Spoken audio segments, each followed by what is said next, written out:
Hello, pessoal, tudo bem? Aqui é a Teacher Laísa, trazendo agora para vocês as explicações das atividades da semana 3 do nosso PET Volume 3, 2021, para o primeiro ano do ensino médio de língua inglesa. Let's go!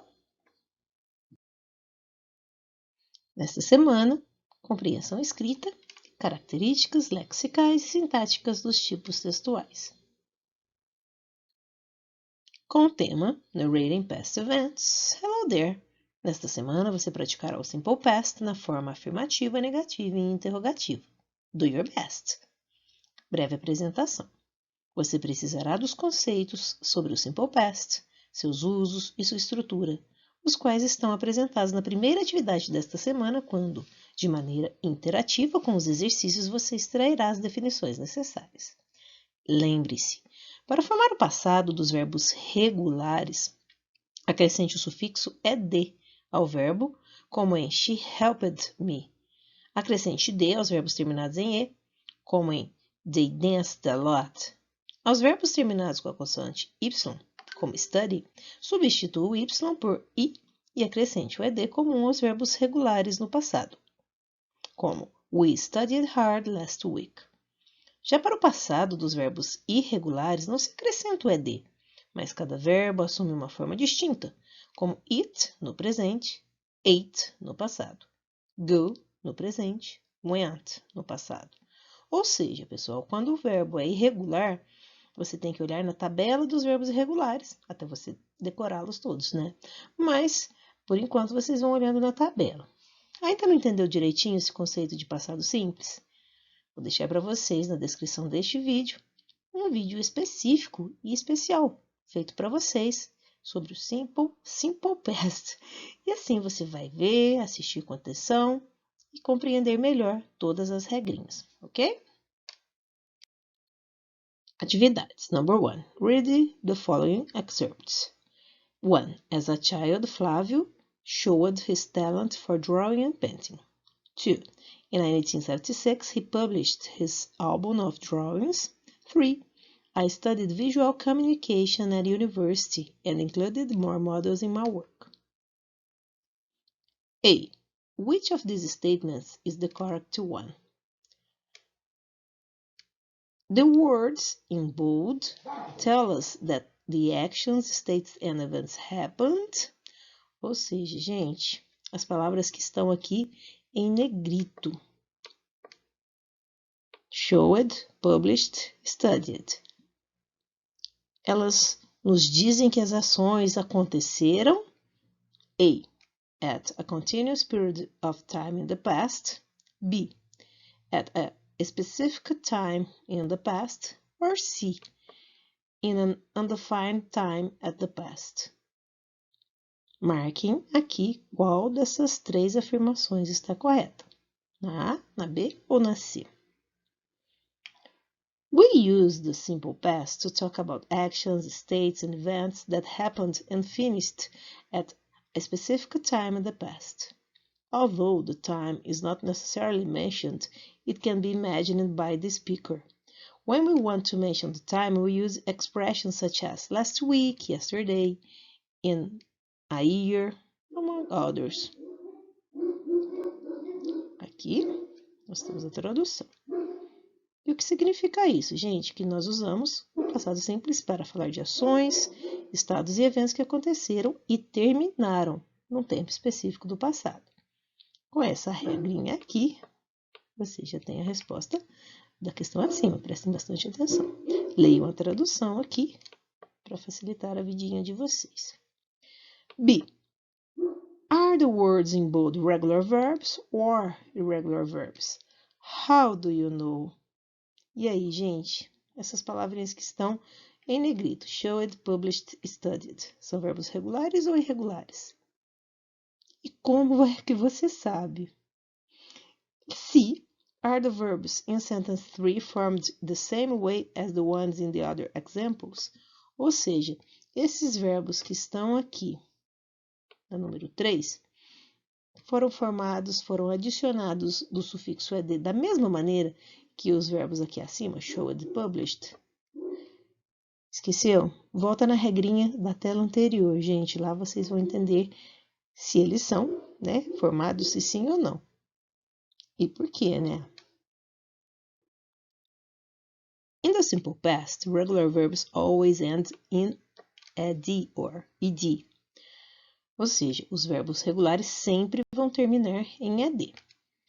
Isso aqui, gente, já faz parte do assunto aqui de baixo. To make negatives, we use did plus not plus base form of the verb. In oral language, we usually use the contractive form didn't. Ou seja, eu sempre brinco que o didn't é o não do passado. E por que o verbo aqui principal vem na forma básica ou na forma infinitivo sem o to? Porque o did é o auxiliar e já indica que a frase está no passado. No inglês, gente, não existe redundância.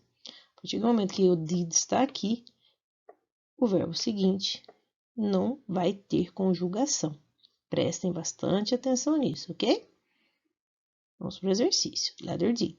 Write the correct combination of numbers, letters, and try to infer the rules. Number 1, showed, published. Number 2, studied. Number 3, included. A. When the verb ends in a consonant plus y, we rub out the y and add ied. B. When the verb ends in e, we just add d. C. When the verb ends in a consonant sound, we add ed. Aqui está a tradução. Você vai numerar essas duas palavrinhas aqui. Elas estão representadas em qual dessas regras? Aqui abaixo. É como se você fosse exemplificar a regra com o verbo, ok?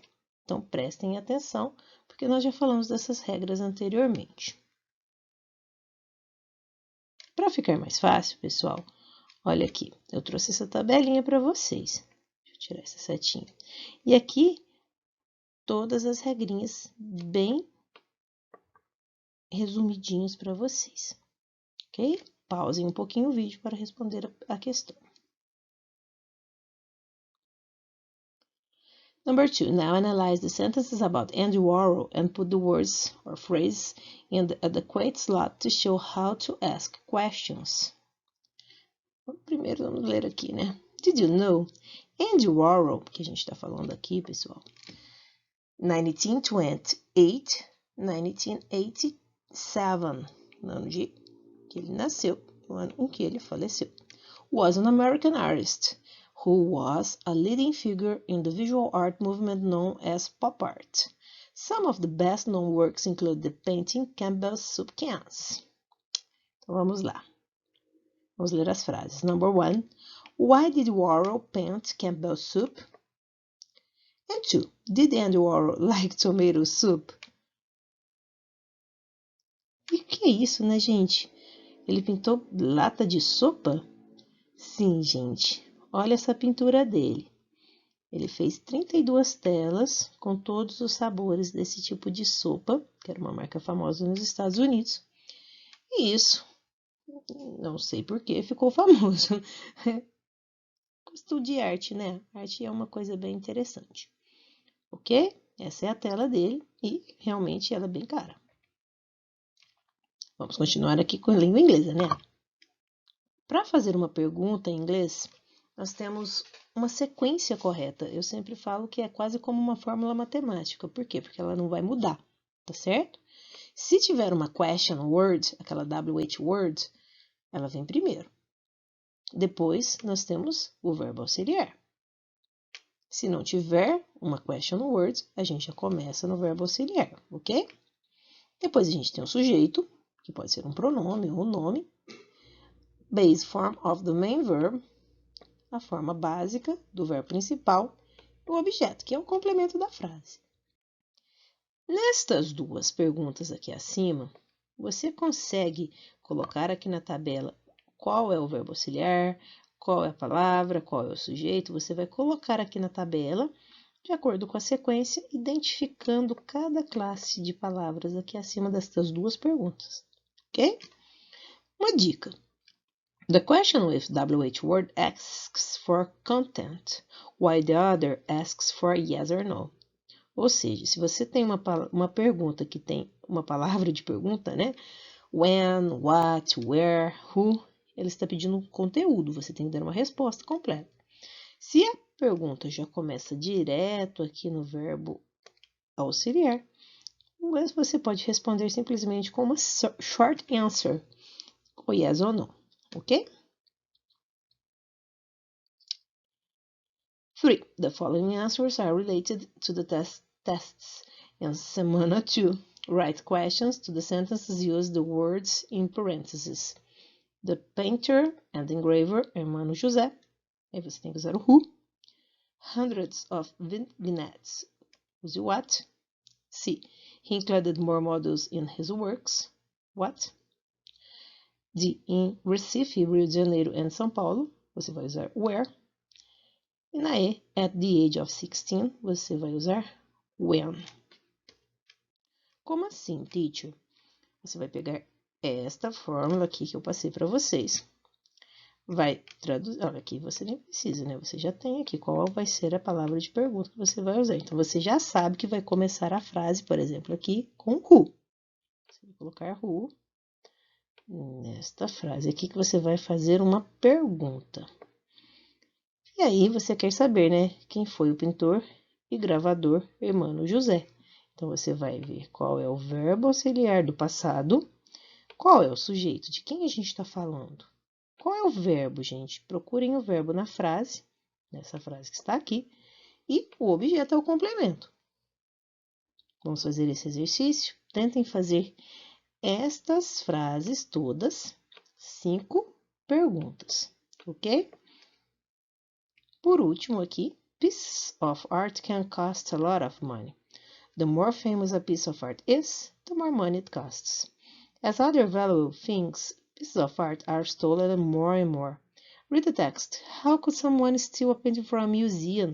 By Julie Layton about the disappearance of Leonardo da Vinci's Mona Lisa, and replace the letters with the appropriate form of the verbs in the boxes.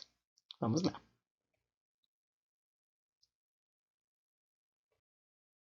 Aqui nós temos um texto, ou melhor, 2 pedacinhos de texto. E esses são os verbos. Assume, call, disappear. Você vai ler este texto e tentar colocar estes verbos, claro, conjugados no passado. E ainda tentar descobrir o contexto aqui, onde você vai colocar cada um deles. No primeiro e no segundo você vai usar estes verbos que estão aqui. Vou ler o texto para vocês. When Leonardo da Vinci's Mona Lisa from the Louvre Museum in Paris in 1911, the world was shocked. The thief went undetected for days. Museum staff saw the empty space on the wall and the painting had been moved to the Louvre's Restoration Center for upkeep. But by the second day, the Louvre, the police. Agora aqui, nesse texto abaixo, você vai usar and, remove, use ou walk. The Thief of the Mona Lisa by museum worker Vincenzo Perugia was brilliant in its simplicity. It's unclear what type of security the museum at the time, but some facts are known for sure. After Perugia's shift on Sunday, he hid in a room. When everyone had gone home, he left his hiding place, took the Mona Lisa off the wall, it from its frame, stuck the priceless work under his shirt, and out into the night. Com a tradução aqui, gente, vai ficar um pouquinho mais fácil, tá? O importante aqui é vocês pesquisarem como vocês vão colocar estes verbos no passado. Por último, find some expressions that can be used to refer to past time in the text. Then, write them below. Todas as expressões que se referirem ao passado, como a gente já falou na explicação anterior, semana passada, em tal ano, há tantos dias, pesquisem expressões que se referem ao passado no texto, escrevam em inglês aqui, ok? E a gente se encontra na próxima semana. Muita atividade, né, gente? Ufa! Bye, bye!